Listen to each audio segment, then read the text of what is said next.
the grand corridors of Buckingham Palace have witnessed centuries of secrets, betrayals, and silent wars fought behind closed doors, but none have been as terrifying or as destructive as the conspiracy that has just been brought into the light. For decades, the British monarchy carefully guarded its fragile peace, projecting an image of unshakable unity to the world, yet beneath the surface of royal pageantry, a storm was brewing, driven by an insatiable ambition that threatened to tear the House of Windsor apart from its very foundations. Everything began to unravel on a night that Londoners will not soon forget, a night when nature itself seemed to reflect the chaos that was about to engulf the royal family as torrential rain pounded against the ancient stone walls of the palace and a fierce wind howled through the empty streets of the capital. At exactly 11:47 p.m., while the rest of the city was asleep, a lone figure appeared at the main gates of Buckingham Palace, soaked to the bone, her clothes clinging to her shivering frame, and her face deathly pale under the dim glow of the security lights. She did not look like someone who belonged in the presence of royalty, appearing more like a drowned rat lost in the storm,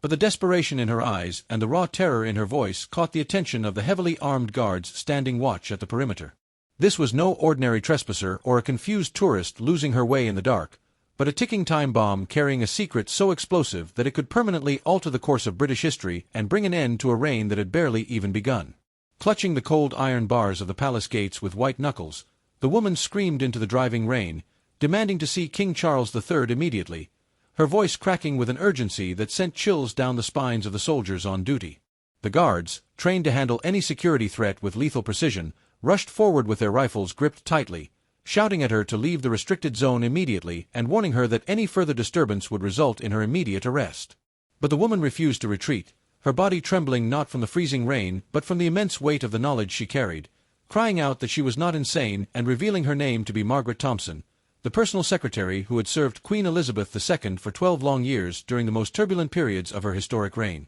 Margaret shouted through the storm that Queen Camilla had violated a sacred, secret agreement signed long ago, warning that if she was not allowed to speak with the king tonight, the entire royal family would suffer a catastrophic collapse from within, leaving the monarchy in ruins. The sheer gravity of her words and the mention of the late queen's most trusted inner circle caused the guards to hesitate, prompting them to immediately contact their superiors inside the palace walls. Within 4 minutes, a senior aide to King Charles appeared at the gate, and after listening to the frantic testimony and reviewing the security footage, his face turned completely pale as he realized the terrifying implications of what Margaret was saying.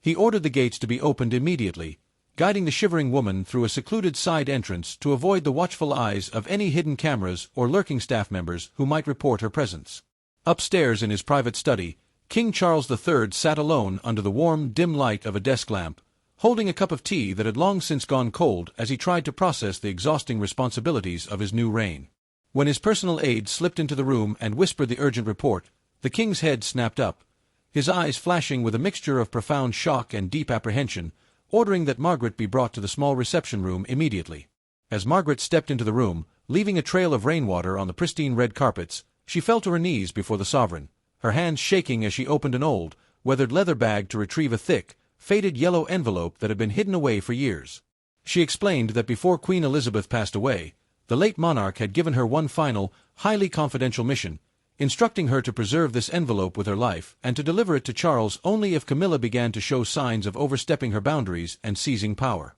With trembling fingers, King Charles took the envelope and tore it open, pulling out a meticulously typed document that bore the unmistakable, bold signature of Camilla Parker Bowles, signed just moments before their official wedding in the spring of 2005. As the king read the document line by line, his breathing grew heavy and an overwhelming sense of dread filled his chest, for the words written on that faded paper were a binding pledge that Camilla would never, under any circumstances, interfere with the royal line of succession, build her own political factions, or control the internal machinery and financial funds of the royal household. The agreement explicitly stated that her role would be strictly confined to ceremonial duties and providing personal support to the king, ensuring that she would remain a shadow behind the throne rather than a ruling force. Margaret looked up at the king with tears glistening in her eyes, whispering that Queen Elizabeth had forced Camilla to sign this contract because she knew her daughter-in-law's true nature, predicting that Camilla would never be satisfied with being a mere consort and would eventually strike at the heart of the monarchy when the time of transition arrived.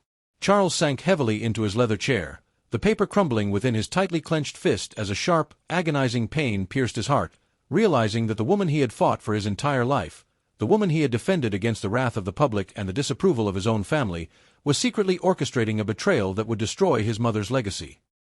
He looked at the loyal secretary and promised her absolute protection, knowing that her bravery had just uncovered a hidden viper within his own home. But as the rain continued to pour outside, Charles knew that a silent, brutal war had officially begun within the palace walls. In the days that followed that fateful night, the king transformed into a completely different man, maintaining a flawless, polite smile for the public cameras while secretly transforming into a vigilant, deeply suspicious investigator within the privacy of his own home. He began to watch Camilla with an intensity he had never possessed before, analyzing her every gesture, her smiles, and her casual remarks during breakfast, searching for the mask behind the elegant exterior he had loved for so many years. The horrifying reality of her conspiracy exploded into the open on a quiet Wednesday afternoon when Charles returned early from a meeting with the Prime Minister and overheard anxious, hushed whispers among senior staff members in the grand hallway. The employees were speaking in panicked tones about the sudden, unexplained forced retirement of Mr. Thomas, a man who had given 28 years of unyielding loyalty to Queen Elizabeth,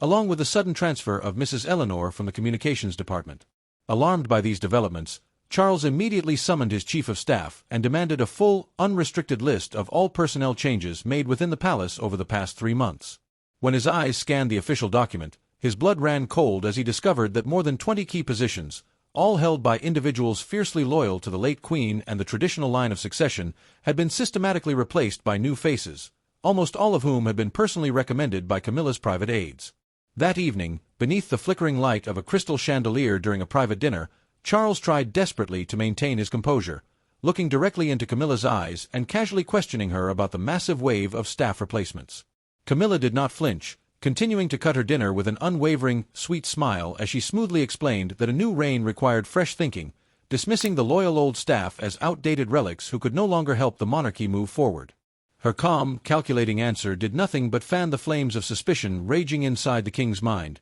prompting him to dig even deeper into the palace logs where he discovered an even more terrifying truth. He found that whenever he left the palace, even for a brief 2-day official trip to Scotland or a single afternoon event at Windsor Castle, highly secretive meetings were being conducted behind closed doors. Camilla's name never appeared on the official attendance sheets, but every major policy decision, every adjustment to the royal schedule, and every modification to the distribution of royal charitable funds bore the distinct, unmistakable influence of her personal assistant, a woman named Rebecca. Charles realized with absolute clarity that this was not a random series of administrative updates, but a brilliant, ruthlessly executed coup designed to strip the king of his authority and build a shadow government loyal only to Camilla. The betrayal cut deeper than any physical wound, leaving Charles alone in his dark library late at night, gripping a glass of whiskey as he wept for the legacy of his family and the future of his son, Prince William. He knew that if he did not find a way to completely dismantle this hidden network, the House of Windsor would cease to belong to the rightful heirs, falling instead into the hands of a woman who had successfully deceived him for decades and was now preparing to rule from the shadows with an iron fist. The tension inside the private dining room of Buckingham Palace had reached a suffocating apex as the recording of Rebecca's voice faded into a terrifying silence, leaving Queen Camilla frozen against the backdrop of the shimmering crystal chandelier. The illusion of her absolute control had vanished in a single moment, shattered by the weight of the thick dossier that King Charles III had systematically laid out on the table between them.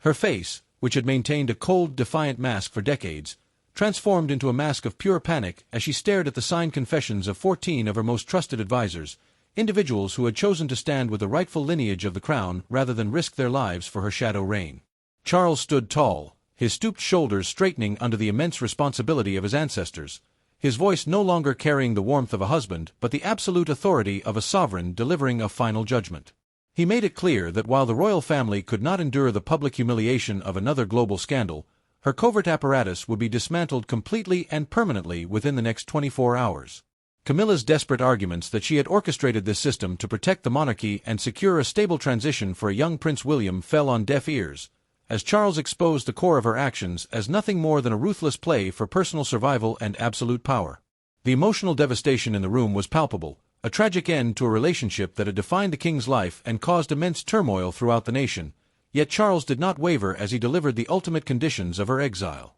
Under the pretext of declining health and a hard-earned retirement from public duties, Camilla would be quietly removed from the active machinery of the palace, her daily schedule stripped of political influence, and her public appearances restricted to purely symbolic, non-political events. The powerful network she had spent 6 months building collapsed in less than 72 hours, as Sir Robert Harrington stepped back into the light to oversee the restoration of the traditional administration and the reinstatement of the staff who had been unjustly purged. The following morning, as the sun began to rise over the ancient trees of the palace gardens, casting long golden shadows across the quiet corridors, the atmosphere inside Buckingham Palace shifted from a state of toxic fear to one of somber relief. Camilla was quietly chauffeured to a secondary royal residence in the countryside, away from the decision-making centers of London, sitting alone in the back seat of a dark vehicle with eyes that were empty and a lifetime of ambition completely shattered by the ghost of Queen Elizabeth's final defense. In his private library, King Charles sat alone with a fresh cup of tea, staring at the empty chair across from him, feeling no sense of triumph or victory, but only a profound, crushing loneliness that seemed to echo through the empty rooms of his palace. He had successfully protected the crown, defended the legacy of his mother, and secured the unbroken line of succession for Prince William and Catherine, but the cost of that protection was the permanent destruction of the marriage he had sacrificed his youth to defend. The monarchy would move forward into a new era, stronger and more vigilant than before, but the scars of this silent war would forever remain hidden behind the polished stone walls of Buckingham Palace, a reminder of the heavy price an individual must pay to wear the crown.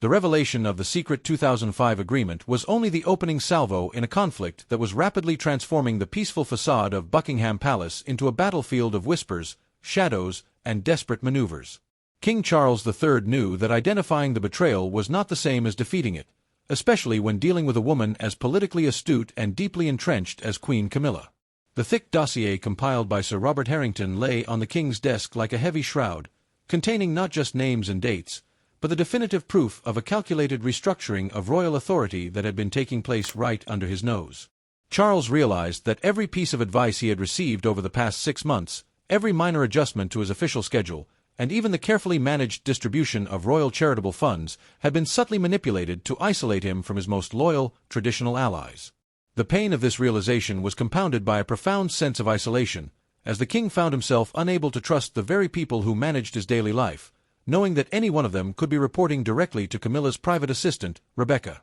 Instead of launching an immediate public confrontation which would have sent shockwaves through the global media and permanently damaged the fragile reputation of the monarchy, Charles chose to play a dangerous game of patience, continuing to dine with Camilla under the glittering chandeliers while quietly working behind the scenes to cut off the supply lines of her shadow network. He began holding highly confidential, midnight meetings in the deep basements of the palace, utilizing secure telephone lines that bypassed the main royal switchboard to communicate with external legal advisors, constitutional experts, and a select few members of the Privy Council who remained fiercely loyal to the true line of succession. One by one, the advisors who had been abruptly forced into retirement or transferred by Camilla's orders were brought into these secret sessions, offering detailed testimonies of how they had been cornered by Rebecca and offered a stark choice between total submission to the new order or immediate professional exile. The deeper Charles dug into the financial records, the more terrifying the conspiracy became, as he discovered that significant sums of money from the royal estate were being quietly redirected toward media consultants and public relations firms whose sole objective was to elevate Camilla's public profile while subtly undermining the achievements of Prince William and Catherine. It was a brilliant, ruthless strategy designed to create a narrative where Camilla was seen as the indispensable anchor of the modern monarchy, ensuring that when the time of transition inevitably arrived, the public and the political establishment would accept her continued dominance rather than pushing her to the margins of royal life. But Camilla was not a passive observer, and as the subtle shift in the palace atmosphere grew more pronounced, her instincts as a survivor began to scream that something was fundamentally wrong. She noticed that the palace guards no longer looked at her with the same automatic deference, that the king's personal aides suddenly became tight-lipped in her presence, and that Sir Robert Harrington, a man she believed had been safely retired to the countryside, was seen entering the palace through a side door in the dead of night. Realizing that her carefully constructed web of influence was under threat, Camilla decided to accelerate her plans with a cold, uncompromising fury that shocked even her closest confidants. She instructed Rebecca to initiate a sweeping purge of the remaining middle management staff within the palace, replacing them overnight with individuals whose loyalty was guaranteed through lucrative contracts and promises of unprecedented access to the inner circles of royal power. The halls of Buckingham Palace became toxic with fear as long-serving employees packed their boxes in silence, escorted to the gates by security personnel who had been subverted by Camilla's new administrative directives. Camilla went so far as to call an emergency meeting of the entire communications department, standing before them in a sharp, dark outfit, her voice ringing with a chilling authority as she warned them that anyone found communicating with unauthorized external advisors or showing sympathy to the old ways of Queen Elizabeth's reign would be dismissed instantly and stripped of their royal pensions. She thought that by projecting absolute power and instilling a culture of terror, she could force the king into a corner where he would have no choice but to accept her terms and allow her shadow government to function without interference. What Camilla did not realize was that her aggressive maneuvers were playing directly into Charles's hands, providing him with a mountain of undeniable evidence showing an active, hostile attempt to subvert the established governance of the monarchy. The king watched the destruction of his household with a breaking heart, but his resolve only hardened as he prepared the final, definitive response that would dismantle Camilla's ambitions once and for all.